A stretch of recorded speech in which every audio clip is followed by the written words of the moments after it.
Now I'm gonna bring up my this story. This is from a few weeks ago. And we had a conversation. I'm continue to put back on some of our populist friends who want to reduce the impact of what it means to be black in this country. I explained before, you cannot separate race and class. The people that want to do that for some reason, they feel like it's either or. Mm-hmm. We explained many times, race is connected to class. It's intertwined. These are the systems that capitalism established in order to maintain their social hierarchy. Mm-hmm. So you can't separate race from class. One great example of this is that when you look at civil asset forfeiture, 60% of the civil asset forfeiture cases are black. That's our wealth being stolen by the state. Mm-hmm. We get. I shared a story a long time ago. I explained it many times. I got a check in the mail a few years ago, and I know about it because I was in the auto industry. You had Toyota Financial, and you had all these financial companies in the car business. It's funny. I got checked because I was a victim of this lawsuit, but I was in the car industry, and we had to go through these racial sensitivity programs, training, because I was in management at that time. We had to go through these sensitivity training for something that I was a victim of because there was a lawsuit that showed that Toyota Financial and a lot of institutions were charging black customers a higher interest rate. And I was one of the people, my first car loan, I had an insane interest rate. And they found that if you had I had my mom co-sign for me for my first car loan, right? They said if you took a poor white kid with a single mom co-signer, they, on a national average, got like 5 to 6% less interest than we did. So I got a check in the mail for like $1,000 because that's a low estimate on how much they overcharge us on rent on our car loan. CJ, you see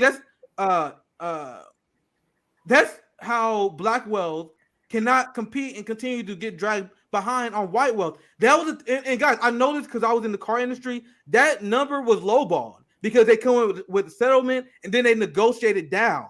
So they sent me a check for $1,000 in the mail. That was a settlement. You had black car loan people who rent cars and they were black who's paying higher interest. The same with housing. The same with everything. So add that up. Add that extra interest that we are paying, the $1,000 more on the car, the $1,000 more on the house. Do you guys see the sanction on black people in this country? This is why you cannot separate race and class. Yes, poor white people struggle as well. That's why it makes no sense why you guys oppose us, right? Because if you uplift the black community, everyone's uplifted. Because we all going through the same thing, but the black poor through a higher stint. Now I'm gonna give you guys another example of this. Mm-hmm. Medical debt. Why do I think the Democratic Party is anti-black? Joe Biden said he would veto Medicare for all if it hit his desk. Many in the squad in the Democratic Party refused to even force a vote on universal health care and canceling student medical debt. Like I'm asking you guys, who would benefit the most from these policies? So, as someone who connects race and class, we need to start calling out the capitalist class on this because it is one of the most effective ways to message. Do you guys understand? So I talk to my brothers and sisters, and I pull them away from the Democratic Party. You guys don't want to know how? Because I say the Democratic Party is anti-black. You are anti-black if you do not support single-payer health care. Do you guys understand how that rhetoric and that framing helps? I am a propagandist for the working class. I am teaching you guys how to frame these arguments. I went to South Carolina, in the most conservative country in the most conservative state in the country, and I got black people to support Medicare for all, the most conservative black people, because I explained this to them. I said, if you look at the policies, Medicare for all is the most pro-black policy you can vote for. And now I know you guys want to chime in. I'll get you guys in. I'll just read this one stat, and I'll get you guys in because this whole article is worth reading. But look at this. In this one area in Knoxville, residents in black neighborhoods are more than twice as likely as white neighborhoods to owe money for medical bills. Now I'm gonna go down to the national average because they were focusing on this one particularly bad area, but trust me, it's a national trend too. Nationally, 56% of black adults owe money for medical debt compared to 37% of white adults. Once again, this number is a tragedy, but it almost twice as many black adults. So, and we all know, I think you guys, I don't think we have any I mean, even in Detroit, like our housing taxes in Detroit is way more than the suburban areas, even though our houses look like crap. Our neighborhoods look like crap, and we still pay more in taxes. Mm-hmm. So, and I'll pass to you guys, because I just want to do my presentation. I know I went for a while. I want to get you guys in here. But we all know someone who had medical debt. Or we either have medical debt or we know someone who had medical debt. I explained many times before, my grandfather and my grandparents should still be alive. So this is another thing that's important to highlight. And this is why I say if you support our privatized healthcare system, that is the anti-black position. So my grandpa died 25 years younger than Henry Kissinger is right now. Henry Kissinger, the war criminal, is going to live 25 years longer than my grandpa. Not only just because he's rich and he can't have health care, it's because healthcare is so expensive. In my family, it's a cultural thing where we don't go to the doctor. We all know people like that. And look at this paragraph right here that explains this. Decades of discrimination in housing, employment, and healthcare block generations of black families from building wealth, saving, and assets that are increasingly critical to accessing America's high-priced medical system. Against that backdrop, patients suffer. People with debt avoid seeking care. Do you guys know why my grandpa died early? Because he didn't detect the cancer. Because my grandpa was terrified to go to the doctor because he didn't want to go in debt. He didn't have the money. If we had a functioning society where people is able to have health care, we can detect our cancers earlier. We can have the treatment to treat that. But anyway, I talked enough. You guys see how much I'm passionate about this issue. I would love pass. You go ahead, JB. Yeah, JB, Rome. If you want to chime in on the topic, sir, I'll go last. Oh boy, you know I want to. As somebody that holds thousands of dollars in medical debt, I have look. I've been on dialysis for 15 years now. Can you imagine the amount of medical debt that I have right now? The thing is that not only are we discriminated against in the process of getting medical care, right? Because I think it's yesterday or today is the 3rd year since I was in the hospital and I almost went into septic shock and almost died. Yeah. So back in 2019, around this time, right before Thanksgiving, I went into the hospital because I basically had gotten sepsis. And so I was in the ICU. And I'm going to make this story really quickly. But when I was in the ICU, they couldn't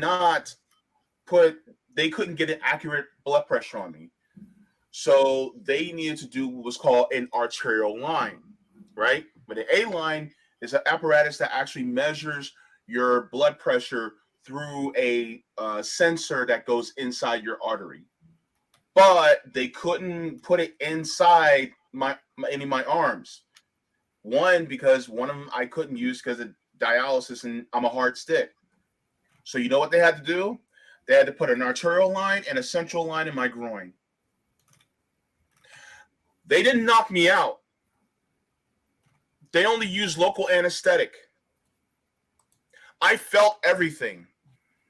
And the doctor that did it, bedside, was like, oh man, I've never had anybody scream in pain like that before. But then again, they're always out of it when I do it. And I'm like, are you fucking kidding me? I was awake and aware the entire time. And so I'm like, you know what? I'm a black man. And mind you, a couple weeks ago, I saw a book that was for training for nurses that talks about how black people have more of a tolerance for pain. And that was written just a few years ago. Not that long. It was less than 10 years ago. That book was written. That textbook was written. So on top of all that, that's the insult. Now here's the injury, where we are constantly being charged more, even for medical debt. And we're under constant medical debt all the time. And it's funny how we are a minority in this country, but Black women are one of my the majorities that die while giving birth. Yes. That shouldn't even be, you know what I'm saying? We shouldn't even be in that type of bubble, but here we are. And when people say there's racism in the medical field, they, oh no, there's no way a doctor can be racist. Nigga, look at all the experiments that we have done from MK Ultra to Tuskegee, and what are you talking about? And it doesn't, I don't know. But all I know is these people, you need to pull the blinders off your eyes and see the world for what it really is. You know, the world is an evil place, and these people are in positions to see.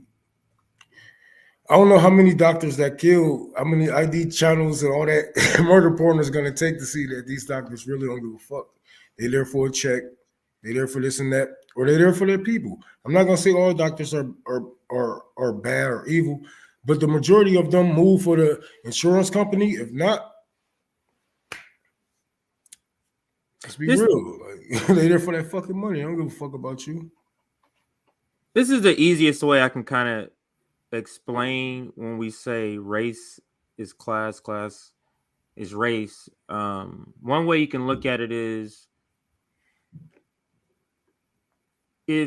so we're all here in this bucket of poverty. If 100% of the reason why all the Black people are in poverty are specifically because their race, you see how it cannot be disconnected? Mm-hmm. We're put into this poverty class because of our race. That's why it cannot be disconnected from us. This being disconnected thing, I didn't even understand that until like 3 years ago when I even started dealing with these people on Twitter. I always thought that was understood to be one and the same. Not until I start involving myself with other political voices. And I'm like, what?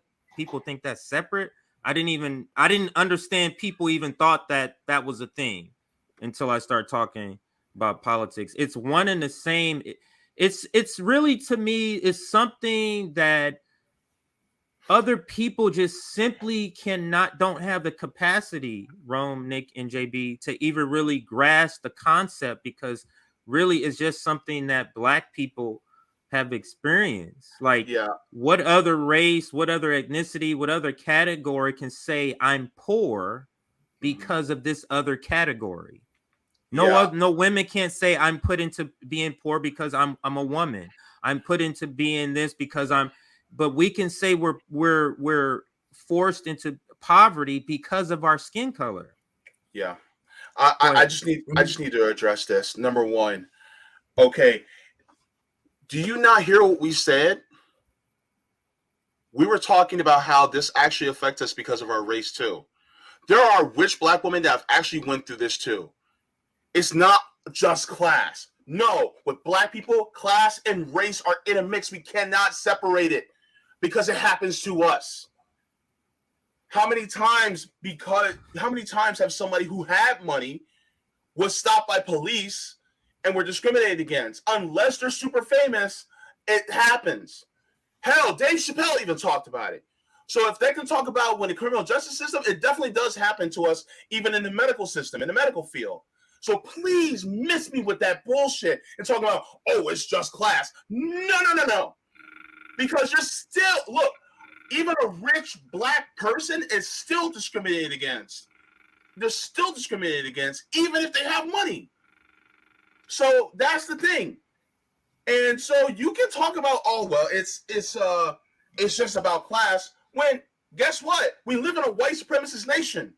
I'm Black before I'm poor. I said that before on Twitter. You know, people say, like, I don't understand. Like, I don't even, I'm not even any more even invested on trying to get people to understand this concept, to be honest, to be frank I with you. literally just Like, broke down the numbers. this is like one of those things like black, like reparations. Like, I don't give a fuck what white. I don't care what you think about this. Like, it really is irrelevant.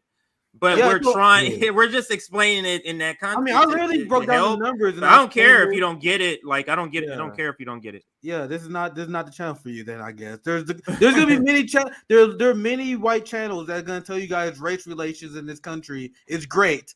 There's so many white viewers that you guys want to hear it. You guys want someone to tell you that race relations is great. This is not the place for you. I came with facts and figures. Looking at numbers, how historic black people, 40% of the homeless population is black. When you look at the amount of medical debt, way more black. So you can't separate the two. And if you're poor and you're white, you benefit from what we're asking for. So why would you guys even get in our way? So what? And I'm gonna ask you guys this question, because people say this all the time. Well, poor white people go through this too. So if poor white people go through this, why do they actively oppose us? They make the calculation that playing the culture war and backing up white supremacy is in their interest more than the economic issues. Ask yourself why. I don't know. You guys got they in your family. You guys are the ones who got the Trump support, not me. So you guys ask them, why are you guys voting Republican? Why are the white liberals voting different? Why are you guys voting for your oppressors? Why do you guys repeat culture war nonsense instead of fighting for stuff that will fix your poor white ass? You don't do it. A lot of them don't do it because they know instinctively that backing up white supremacy will benefit them. So these are questions that you guys got to ask yourself. When you look at black radicals, when you look at RBN, when you look at what a lot of these black leftists are talking about, when you look at Malcolm X, when you look at the Black Panthers, when you look at our sister Finney, when you look at Margaret Kimberly, when you look at Glenn Ford, we are challenging capitalism. We're the poor white working class. Yeah, you guys keep asking us to fight your battles. Like, nigga, we fight our battle that will help you guys out.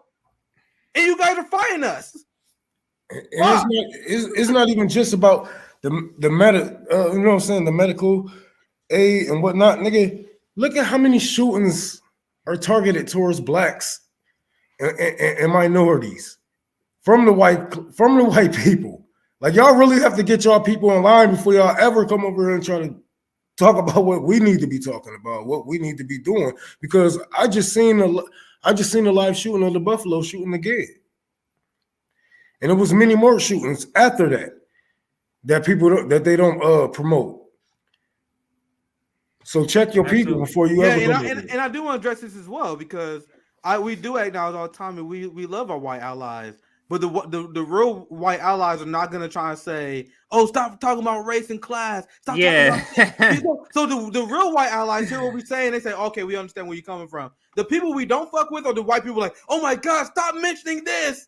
Stop bringing up." No, you guys are not. You're not. So Eric is an ally. You guys see the white allies we have on our show all the time. Who Eric are is black, actually, with us, right? Hey, Eric, right? Sorry, Eric. I apologize.